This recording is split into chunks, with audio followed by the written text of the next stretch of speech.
Jadi banyak orang-orang yang baru gagal bayar pinjol, ya baru telat bayar pinjol, mereka mencari jasa hapus data, ya. Dan saya lihatin di beberapa di komentar, ya ruangan komentar, khususnya di YouTube saya, ya YouTube saya lihatin.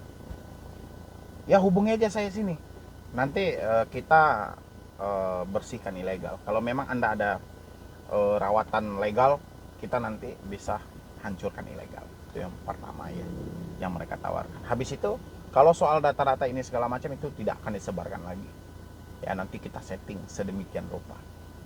Banyak kok saya menjumpai komentar itu. Kalau dulu 2020 2019, terima kasih mbah yang di Google, ya atau bapak yang di Google dengan nomor bla bla bla segala macam, dia telah membantu saya gagal bayar pinjol puluhan aplikasi. Alhamdulillah data saya tidak disebar, data saya sudah dihapus. Ya, sadar nggak? Banyak sesuatu jebakan yang terjadi dalam hal, ya salah satunya ketika anda mencari jasa hapus data, kemungkinan besar anda akan masuk ke dalam dunia penipuan, ya. Kenapa seperti itu, bang? Memang, ya saking anda inginnya menghentikan sebar data, saking anda inginnya untuk menghapus data anda yang dipinjol, dan saat itu juga orang-orang berlomba memanfaatkan situasi itu, menawarkan beberapa trik yang mereka yakini bisa, ya. Saya mencoba loh, saya sudah coba berulang-ulang kali berbagai macam program dengan tim itu, nggak bisa, nggak semudah yang kita kira, ya nggak semudah yang kita kira, nggak segampang yang kita bayangkan, ya. Coba lah anda ingat, ya kita gagal bayar pinjol.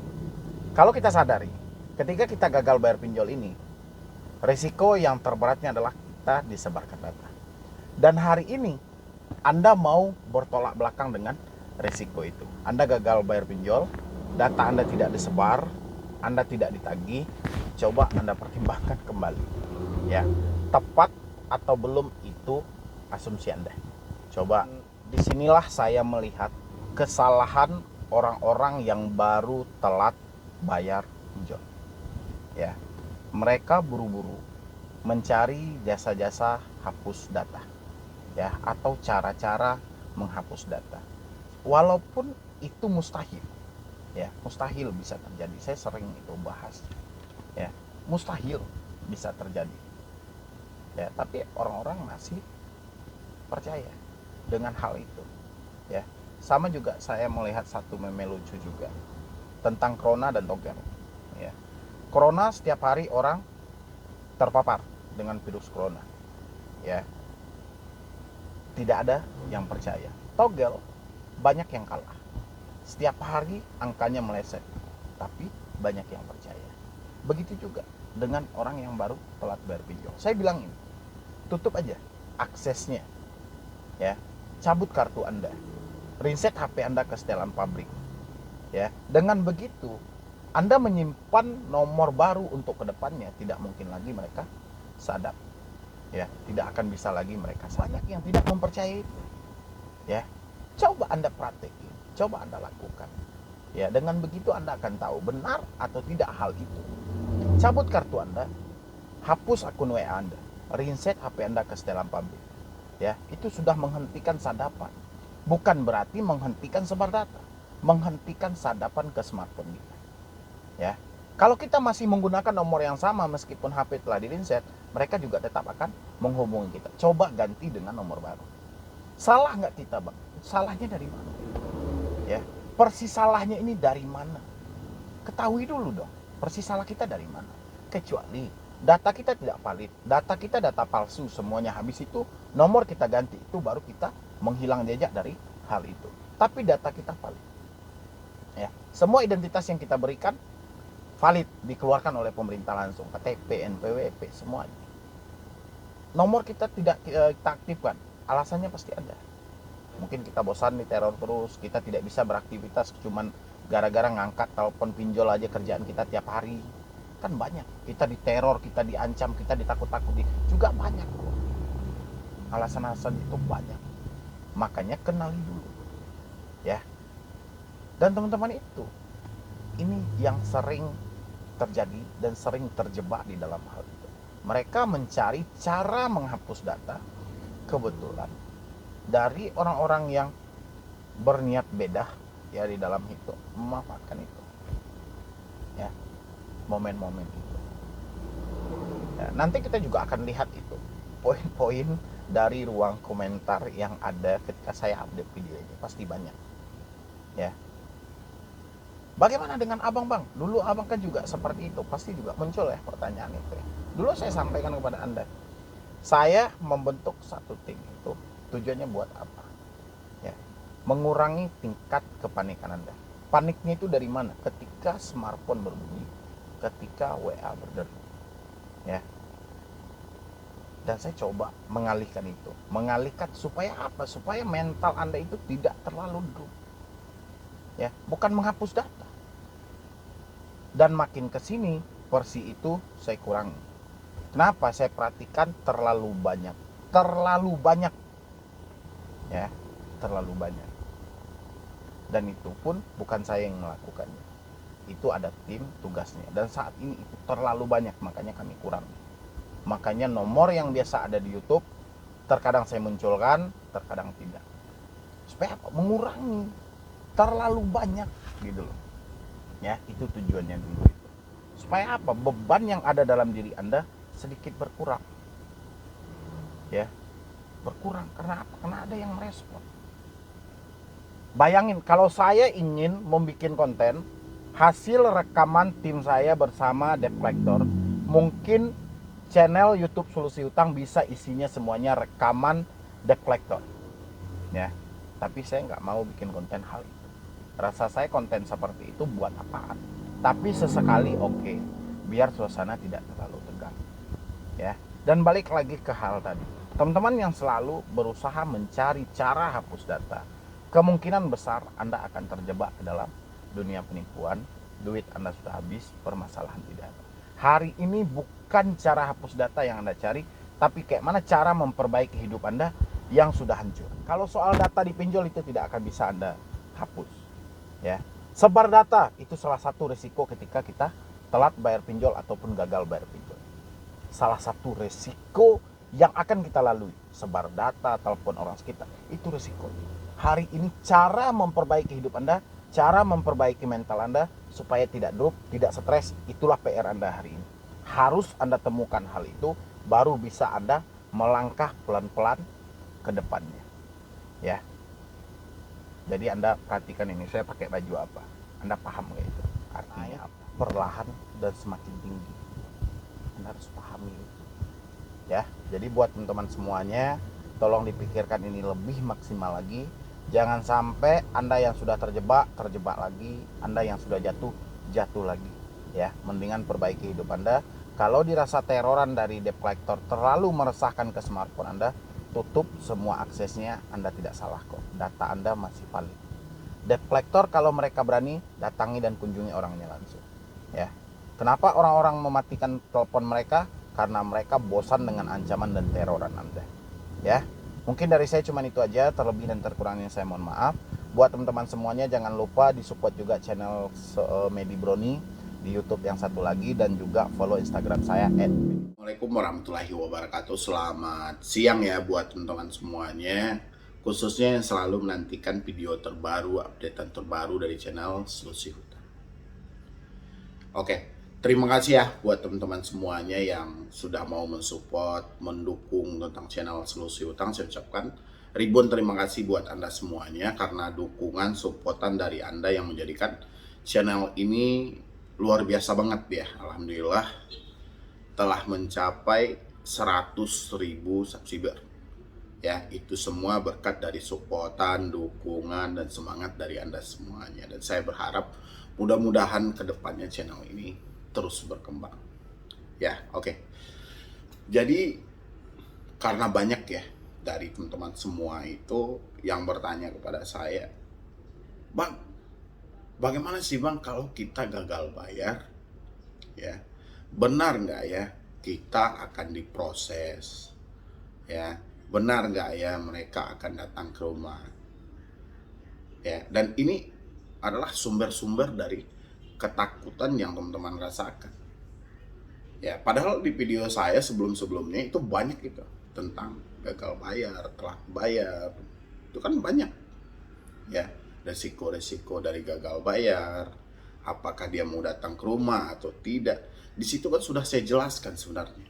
Ya, terima kasih ya buat teman-teman semuanya yang sudah mau mensupport, mendukung tentang channel Solusi Utang. Di sini saya jelasin sebenarnya efek dari gagal bayar pinjol atau resiko dari gagal bayar pinjol itu bukan soal dituntutnya ke jalur hukum atau ke penjara dan seperti asumsi-asumsi dari teman-teman semuanya, bukan seperti itu. Ya, kalau kita merujuk ke peraturan OJK, semua orang yang gagal bayar, ya ini dipinjol legal ini, ya. Setelah 90 hari, data diserahkan ke Otoritas Jasa Keuangan. Buat apa? Untuk di blacklist. Ya, atau dimasukkan ke dalam kredit bermasalah. Ya, biasa ada yang selalu nanya-nanyain itu soal BI checking lah, di gimana ya, pokoknya kalau sependek pengetahuan saya sih cuma itu risikonya.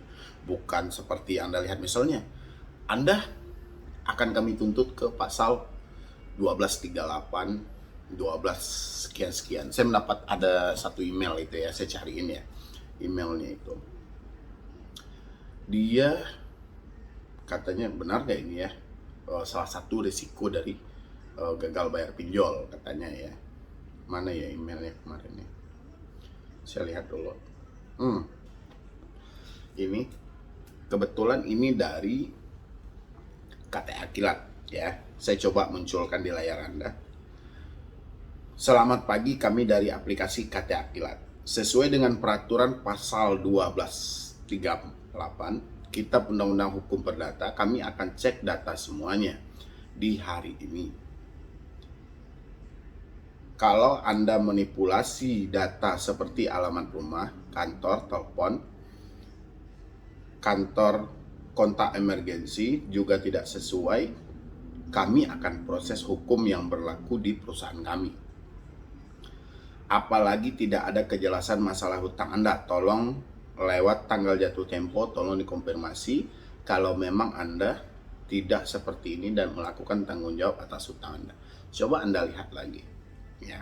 Di situ dia jelaskan kalau kami akan ngecek kalau misalnya data Anda tidak sesuai. Kalau data kita tidak sesuai ya sih oke-oke aja, berarti itu pemalsuan gitu loh. Ya. Tapi kalau data Anda misalnya alamat asli, KTP jelas, valid, data kontak darurat, maaf ya, kontak darurat valid, apa yang mau Anda takutkan? Ya. Terus Kitab Undang-Undang pasal 1238 ini kan tentang Undang-Undang Perdata. Ya. Jadi teman-teman biasanya kalau sudah melihat hal ini, pasti dia down duluan, dia takut duluan, dan pikiran dia menerawang kemana-mana. Bisa jadi pikiran dia memikirkan hal-hal dia langsung dipenjara, padahal dia mengisi data asli.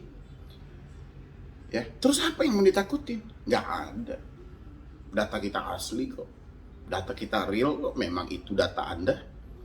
Ya, tapi karena dia membaca chat ini, dia lupa menggunakan logika dia dengan maksimal. Makanya ketika kita mendapatkan satu permasalahan, misalnya si debt collector menagih dengan menggunakan pasal-pasal misalnya gitu ya, ya udahlah biarin aja. Dia kan cuma ngingetin. Kalau misalnya kami melakukan pemeriksaan dan kami mendapatkan misalnya data tidak valid, alamat kantor tidak jelas, kontak nomor telepon atau kontak emergency tidak sesuai, kami akan proses. Ya, kami akan proses. Jika tidak sesuai, kalau sesuai gimana? Nah, itu pasti ada timbal baliknya. Dan di situ ada lagi di bawahnya. Ini sudah akhir bulan, data Anda terakhir di kami. Manfaatkan dan lakukan pembayaran sekarang juga. Dia masih melakukan penekanan. Ya. Dia bilangin data Anda ini terakhir sama dia. Besok sama siapa lagi? Ya, ya nggak tahu. Dan kita nggak mikirin itu, mau terakhir data kita, mau nggak terakhir data kita, kita nggak mikirin itu. Yang kita pikirin hari ini, yaudah kalau kita ada uang kita bayarkan, kalau tidak kita berusaha. Ya, jadi anggap enteng, anggap simpel. Nggak ada yang perlu kita cemaskan, begana, begini, kayak mana ini. Jadi yang stres Anda sendiri. Ya, makanya jangan sampai kita itu stres gara-gara masalah kita sendiri. Kendalikan. Karena masalah ini ada karena kita. Dan saya yakin di sana teman-teman semuanya pasti bisa menyelesaikan ini. Cuman saat ini karena Anda dibalut tuh oleh rasa takut, sehingga pikiran Anda yang jernih agak sedikit menghilang, dan asumsi Anda sudah salah-salah gitu loh. Tapi saya yakin masalah Anda pasti bisa menyelesaikannya. Ya, cuman agak sedikit tenang dan santai gitu ya. Di bawahnya jangan sampai karena hutang yang tidak seberapa ini malah jadi masalah besar untuk Anda ke depannya. Ya. Jangan sampai gara-gara hutang yang nggak seberapa menjadi masalah besar untuk ke depannya. Itu suatu tekanan yang sangat luar biasa loh. Ya. Orang-orang yang dibaluti dengan rasa takut, dia mikirin masalah yang besar yang luar biasa ini kayak mana ya? Ya. Padahal dia sih cuma bilangin aja, hutang nggak seberapa, masalah besar untuk Anda ke depannya. Dan kita membayangkan masalah sebesar apa ya yang tidak bisa kita asumsikan gitu loh. Ya, jangan sampai, biarin aja, mau jadi masalah besar, mau jadi masalah kecil. Toh hari ini duit kita juga tidak ada, itu adalah sebuah masalah besar. Ya, ngapain kita harus mikirin masalah sebesar apa sih yang mau mereka kasih? Silakan. Ya, itu buat teman-teman lagi. Pemberitahuan terakhir untuk nasabah kami, manfaatkan 2 opsi keringanan yang diberikan pelunasan dengan diskon denda 100% atau cicilan pokok. Malah si DC-nya menawarkan gitu ya. Kalau Anda ada duit ya boleh-boleh aja. Jadi gimana, mau pilih opsi 1 atau 2? Opsi 1 yang mana? Yang di atas. Surat tugas penagihan kolektor lapangan sudah kami buat. Alamat masih sesuai KTP kan? Bisa diselesaikan siang ini dengan sistem dan transfer, atau nantinya langsung dialihkan ke tim petugas berwenang. Oke. Poin yang terakhir itu masih ada di layar Anda. Poin yang terakhir dengan poin yang pertama berlawanan enggak? Ya. Di poin pertama, di kalimat pertama, dia bilangin dia mau ngecek keaslian data Anda. Ya. Berarti dia nggak jadi ngecek. Di bawah dia nanyain lagi. Surat tugas penagihan kolektor lapangan sudah kami buat, alamat masih sesuai KTP kan? Padahal dia membilang yang di atas, kami akan cek data Anda semua hari ini. Kalau ada manipulasi data seperti alamat rumah, kantor, telepon, dan emergensi, ya kayak mana? Berarti poin atas, kalimat atas dengan poin bawah berlawanan. Terus apa yang Anda takutin? Ya, jadi kalau kita menggunakan logika itu dengan maksimal, itu rasa takut itu kita tidak akan temukan lagi. Tapi sayangnya teman-teman itu lebih dibaluti oleh rasa takut dan dibayang-bayangi dengan hasil kolaborasi pemikiran dan hati Anda yang tidak sinkron. Itu sebenarnya permasalahannya. Makanya saya bilangin, ketika masalah itu terlalu berat dari diri Anda, taruh sejenak dulu, pergi refreshing. Sulit bang, matikan smartphone Anda. Karena saya tahu sumber ketakutan itu dari smartphone. Matikanlah dulu. Preskan pikiran Anda. Kita mematikan handphone bukan lari dari masalah. Tapi kita menaruh sejenak supaya pikiran kita buat kedepannya lebih fresh lagi. Nanti silahkan hadapi lagi. Ya, jangan paksakan berpikir ketika pikiran mentok. Ini berbahaya. Kalau Anda menyatakan sudah tidak sanggup, jangan pikirkan itu dulu. Taruh itu dulu sementara, pikirkan yang lain. Ya, yang penting nggak ada yang perlu Anda takuti. Mau DC datang ke rumah, mau dituntut ke jalur hukum, abaikan semuanya. Kalau Anda nggak sanggup lihat handphone Anda, matikan. Ya. Mungkin dari saya cuma itu aja.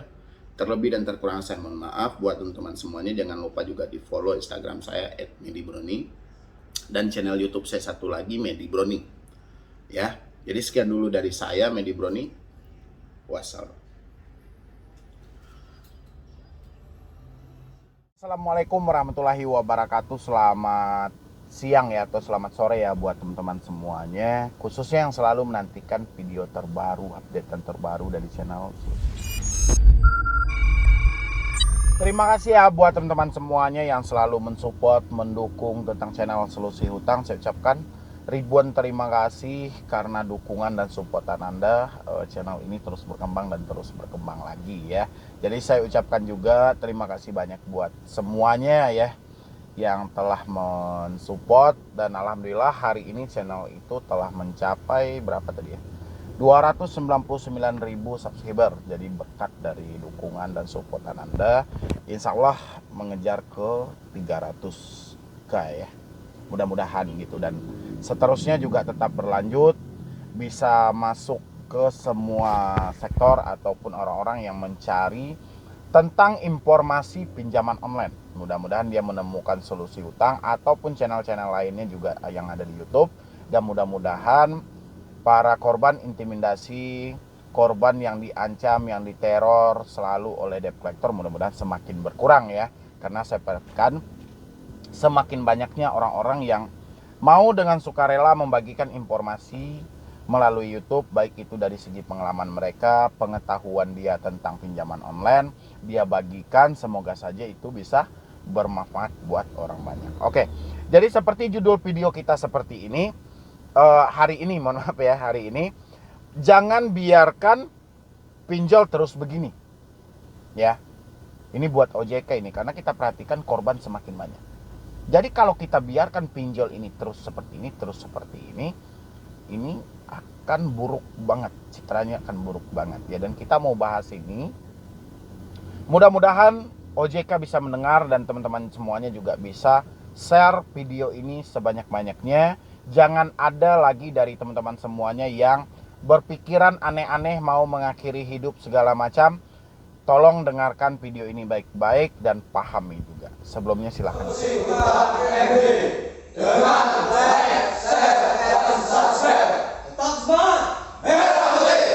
Jangan biarkan pinjol terus seperti ini. Korban makin banyak. OJK jangan hanya memikirkan stimulus perkembangan dan perkembangan. Program demi program tentang digital perbankan yang selalu diumumkan ya. OJK lupa bahwa pengaruh pinjol di tengah masyarakat saat ini itu berpengaruh besar banget ya.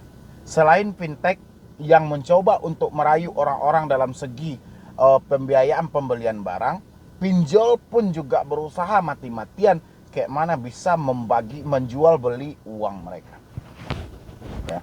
Mereka beri uang secara cuma-cuma, tapi di balik cuma-cuma itu mempunyai suatu resiko yang sangat mengerikan ya. Salah satunya di bulan ini. Di bulan yang sama kita menemukan dua hal yang terjadi tentang pengakhiran hidup ya. Kalau kita putar lagi ke belakangnya, ada lagi yang terjadi juga di Bali, mengakhiri juga hidupnya. Ada juga di daerah Pulau Jawa juga, kita nggak perlu sebutin detailnya, mengakhiri hidup dia. Kembali ke 2020, berapa orang juga yang mengakhiri hidupnya? 2019 ya. Apakah harga nyawa semudah itu? Cuman sebatas diteror, ditakut-takuti ya. Ini akibat apa? Akibat tidak ada solusi yang terbaik di tengah OJK sendiri selaku lembaga dari pelaku jasa keuangan ya. Kan dia ketuanya. Seluruh pelaku usaha jasa keuangan yang ada di Indonesia ini mengkiblatnya kepada otoritas jasa keuangan, sesuai karena mereka lah yang mengatur setelah Bank Indonesia ya. Tapi kita tidak menemukan solusi di tengah hal ini. Yang ada apa? OJK berusaha merangkul masyarakat supaya meminjam di pinjaman online. Ini keterlaluan banget kalau menurut saya ya. Jadi buat teman-teman semuanya, tolong lebih dimaksimalkan lagi ya. Karena saya perhatikan dari teman-teman semuanya juga mudah mendefinisikan sesuatu, menyimpulkan sesuatu tanpa teman-teman semua paham akal dampak yang teman-teman hadapi ya. Jadi ini tolong lebih dimaksimalkan lagi. Ini nggak bisa dibiarkan seperti ini. Karena apa? Karena rasa takut rasa takut itulah yang sebenarnya mencelakai Anda gitu loh. Ya. Jadi karena contoh, Anda sedang melakukan aksi mengakhiri hidup, tapi dengan sebuah penggaris plastik lah gitu loh. Ya, mau opsinya seperti apa yang Anda lakukan, tapi kulit Anda ini tidak berdarah karena roll plastik tadi. Tapi dalam diri Anda membayangkan itu, Anda ketakutan yang sangat luar biasa. Anda sudah membayangkan darah Anda menetes sebegitu banyaknya. Anda tidak mau melihat fakta yang terjadi. Anda hanya berasumsi bahwa darah Anda ini sudah keluar begitu banyak. Ya, akhirnya apa? Rasa takut yang menyebabkan Anda seperti itu. Ya, di samping tidak ada solusi dari pemerintah, pola pikir teman-teman juga harus dimaksimalkan. Ya, gitu.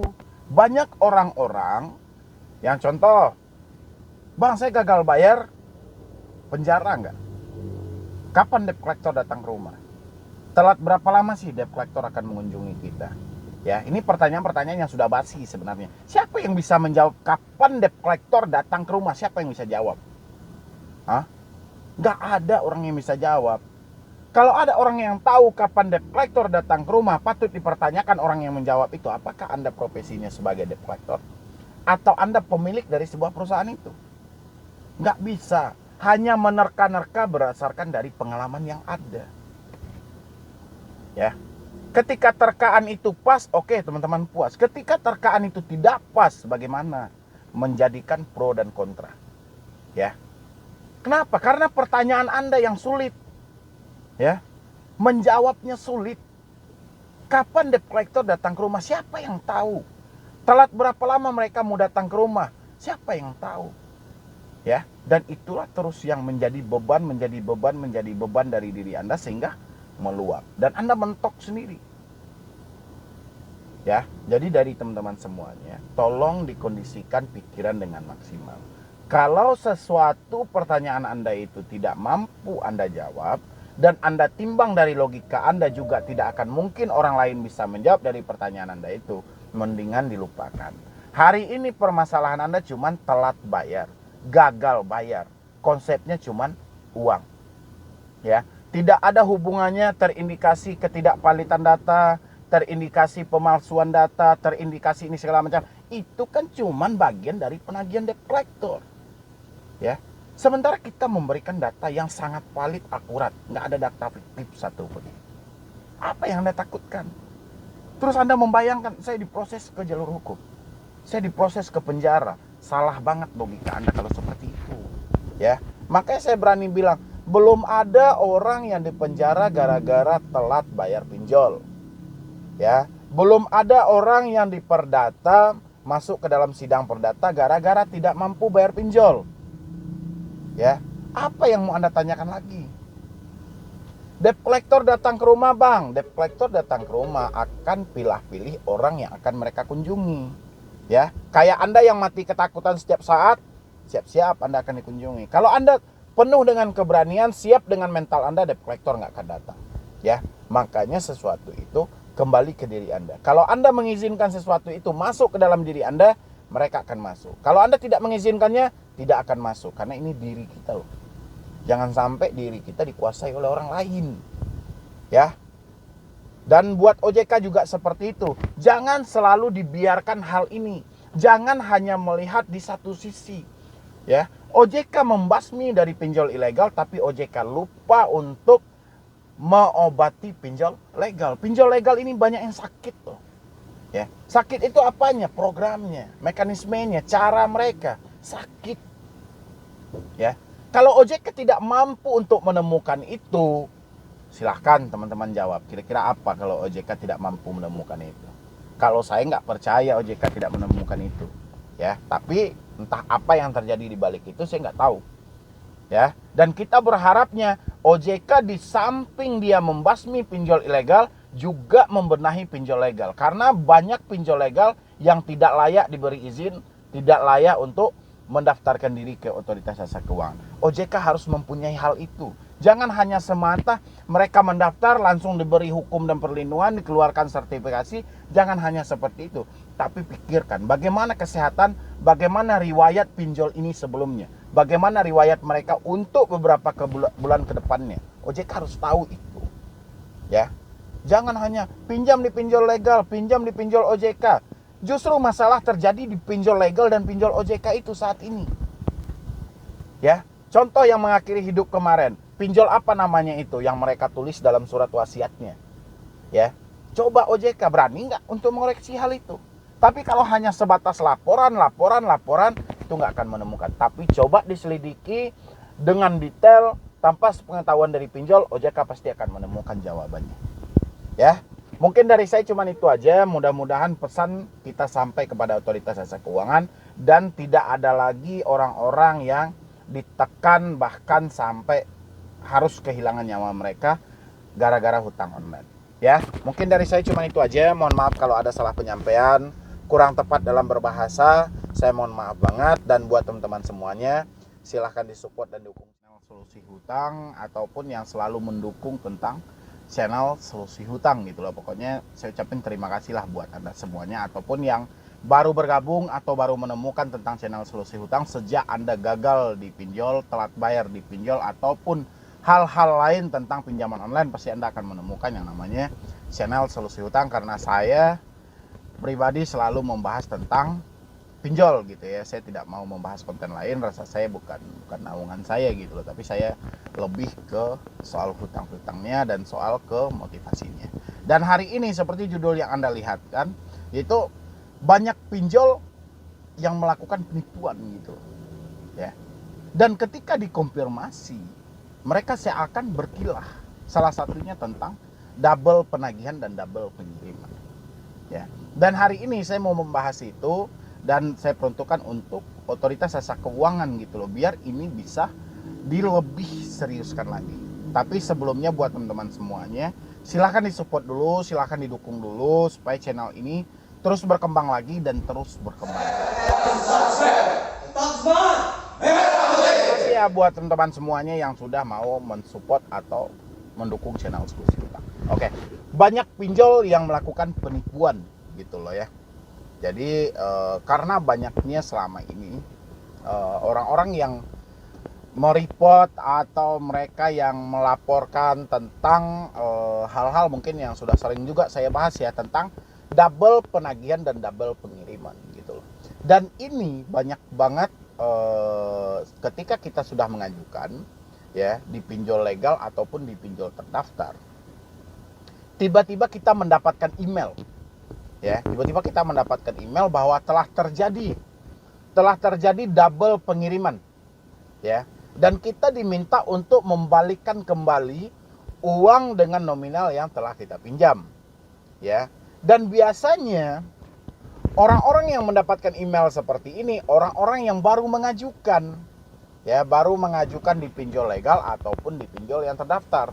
Habis itu masuklah nanti email ataupun WA ke nomor mereka bahwa telah terjadi double penagihan dan double pengiriman. Orang dibikin bingung gitu loh, kok bisa terjadi double pengiriman ya. Dan biasanya ini dilakukan pada hari Sabtu ya, ataupun hari-hari libur. Misalnya kita mengajukan pada hari Rabu misalnya gitu ya.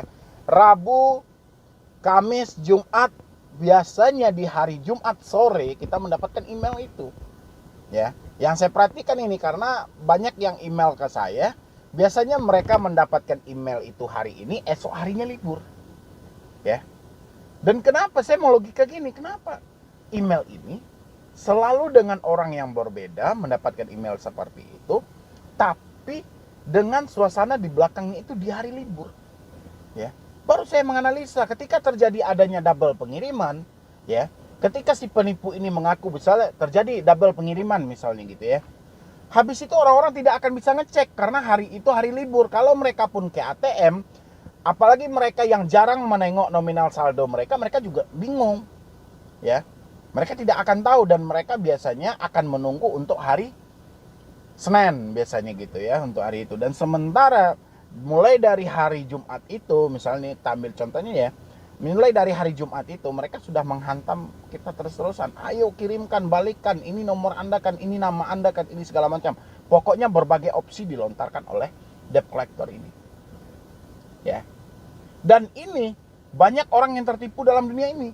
Sudah banyak yang membalikkan. Akhirnya mereka dalam keadaan tidak sadar pun, ya, antara samar-samar lah dibuat dalam situasi kebingungan, mereka membalikkan. Ya, dengan iming-iming setelah Anda balikan 10 menit kemudian ataupun 5 menit kemudian dana akan dibalikan kembali.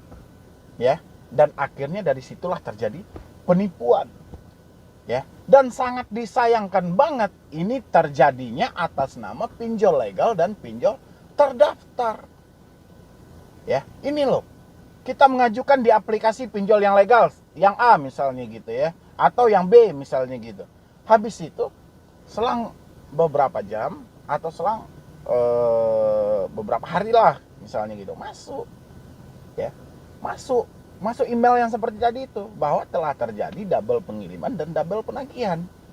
Ya, otomatis orang-orang bingung double penagihan yang kayak mana ini segala macam. Nanti mereka diminta buat ngisi data, dan di saat Anda diminta buat ngisi data itulah mereka akan tahu kevalidan yang sebenarnya. Ya, yang awalnya si penipu tidak mengetahui nama si debitur, akhirnya tahu karena diminta ngisi data, diminta ngisi rekening, ini segala macam. Ya, jadi kalau saran saya buat teman-teman semuanya, ketika Anda mendapatkan double penagihan ataupun yang disampaikan oleh mereka double pengiriman, jangan balikan dananya. Cek dulu kebenaran informasinya. Abaikan dulu semua tekanan mereka, abaikan semua yang mereka lontarkan, abaikan dulu, cek dulu kebenarannya. Ya, ini ingat ini, cek dulu kebenarannya karena ini banyak banget yang sudah kena tipu. Ya, mereka minjam 1 juta, tiba-tiba dibilangin double pengiriman. Akhirnya dibalikin lagi yang 1 juta. Yang 1 juta sudah hilang, tagihan mereka tetap ada, duit tidak mereka terima lagi. Gitu loh. Ini Anda harus benar-benar ini. Dan begitu juga buat otoritas jasa keuangan. Ya, saya yakin laporan demi laporan tentang hal yang seperti ini itu sudah sering masuk ke ruang pengaduan yang disediakan oleh OJK, ya, ataupun kepada AFPI sebagai fintech pendanaan Indonesia gitu loh. Ya, saya yakin pengaduan itu sudah banyak mengatasnamakan dari pinjol-pinjol legal atau pinjol P2P lending yang sudah terdaftar ataupun terverifikasi. Ya, tolong ini ditinjau kembali karena saya perhatikan makin ke sini segi keamanan dari pinjol sendiri itu makin mudah dibobol. Ya, seakan seperti itu. Ya, makin kesininya. Tapi saya melogika seperti ini. Contoh, saya minjam di salah satu aplikasi yang sudah terdaftar ataupun yang sudah legal. Ini contohnya ya, saya minjam. Habis itu di ACC. Taruhlah saya minjam 1 juta, habis itu di ACC. Tiba-tiba datang email bahwa mereka tahu persis bahwa saya meminjam di pinjol tadi. Gitu loh, misalnya Medi, kamu tadi telah mengajukan dana di aplikasi ini dan itu telah terjadi double penagihan atau double pengiriman. Jadi saya melogika, apa mungkin orang dari luar dari aplikasi itu mengetahui bahwa saya meminjam di aplikasi itu? Ya. Jadi mustahil gitu loh. Sama kayak di rumah saya membangun sebuah rumah, tiba-tiba saya membeli lemari ataupun kursi. Apa mungkin gitu loh ya, kalau tidak diumumkan, walaupun orang melihat ada orang lewat membawa lemari ataupun kursi, orang itu kan tidak tahu tujuannya ke rumah saya. Ya, kalau bukan si pengantar tadi yang ngomong. Gitu loh. Jadi saya rasa di sini ada keterkaitan di masing-masing pihak gitu loh. Karena ketika dikonfirmasi, ada di beberapa pinjol yang dikonfirmasi mereka tidak mengakui. Dan mereka bilangin kalau memang ada yang mengataskan nama kami itu penipuan. Ya. Oke, kami bisa mencerna itu dalam dunia penipuan. Tapi kenapa mereka bisa tahu persis nama kita, identitas kita, dan jumlah pinjaman kita? Ya. Berarti ada sesuatu yang terjadi. Ada sesuatu yang terbuka di dalam hal ini. Ya, mungkin data, mungkin apa, pasti akan ada gitu loh. Kalau nggak mungkin penipu bisa tahu persis nama si debetur, jumlah pinjaman si debetur, dan mereka tahu juga si debetur minjam di mana gitu loh. Dan ini perlu diselidiki lebih lanjut lagi oleh otoritas jasa keuangan, karena sudah banyak itu yang menangis gara-gara hal ini. Ya, jadi jangan kita anggap sepele dan anggap sepele, karena saya perhatikan makin kesini masalah pinjol tidak bisa kita anggap masalah ece-ecean gitu loh, atau masalah yang dibilang tempiring aja gitu loh, masalah rendah gitu ya, nggak bisa. Tapi ini sudah menjadi masalah serius, ya, karena hampir di semua pelosok masuklah yang namanya fintech dan pinjol, ya. Karena kemurahan kita berbelanja, ada suatu lembaga untuk membiayai, jadi tidak bisa menutup kemungkinan tentang hal ini. Jadi kita harus bisanya membenahi dari hal-hal yang akan merugikan masyarakat untuk kedepannya.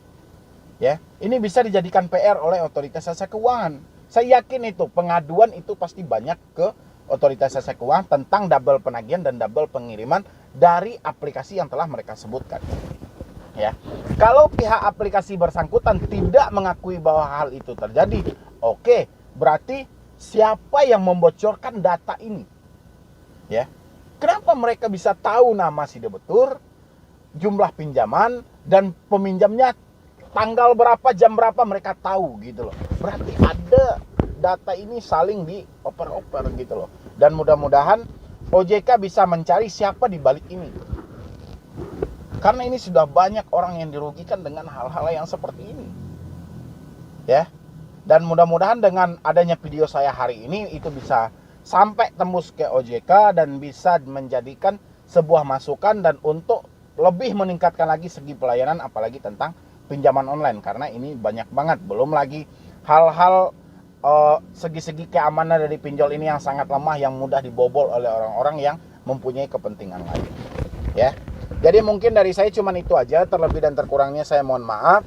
Jadi saya Medi Broni, wassalam. Lebih baik hapus saham daripada hancur selamanya. Dukung terus channel Solusi Utang MD dengan like, share, dan subscribe. Tetap semangat. Banyak orang berpikir terancam dipidana gara-gara gagal bayar pinjol, ya. Sebenarnya kan hal inilah yang membuat pemikiran Anda menurun sehingga mentok. Ketika pemikiran mentok, tak jarang orang melakukan hal-hal yang merugikan dirinya sendiri. Jadi buat teman-teman semuanya, tolong ini dimaksimalkan lagi pikiran Anda, karena hal-hal seperti ini tidak seharusnya terjadi. Anda tidak akan dipenjara, tidak akan dipidana, tidak akan diperdata kalau cuma sebatas gagal bayar pinjol atau tidak mampu bayar pinjol, ya. Karena Anda itu bukan penipu, bukan spesialis memang kerjaannya menipu ini segala, bukan itu gitu loh. Jadi tolong dimaksimalkan lagi pikiran Anda supaya hal-hal buruk tidak terjadi pada diri Anda, ya. Karena saya mau bikinkan seperti ini karena banyaknya orang-orang yang mengakhiri hidupnya gara-gara gagal bayar pinjol. Terima kasih semuanya. Ini saya bacain berita, ya, masih banyak yang bunuh diri, mengakhiri hidup cuma gara-gara diteror pinjaman online. Jadi buat teman-teman semuanya, tolong berpikir lebih maksimal lagi supaya hal-hal seperti ini tidak terjadi lagi gitu ya. Karena banyak banget itu berita. Kemarin juga pegawai RS di Jember bagian informasi mengakhiri hidupnya usai diteror pinjaman online. Coba dilihat video saya satu persatu, insya Allah rasa takut Anda akan hilang, Anda tidak akan depresi lagi. Karena teroran pinjol itu dari dulu sampai sekarang seperti itu aja. Kalau memang posisinya Anda panik banget, cabut kartu Anda, hapus WA Anda, kapan perlu Anda nggak usah gunain handphone itu lagi lah kalau daripada panik-panik ya. Yang penting jangan sampai nekat bunuh diri, karena itu adalah perbuatan yang salah dan dilarang.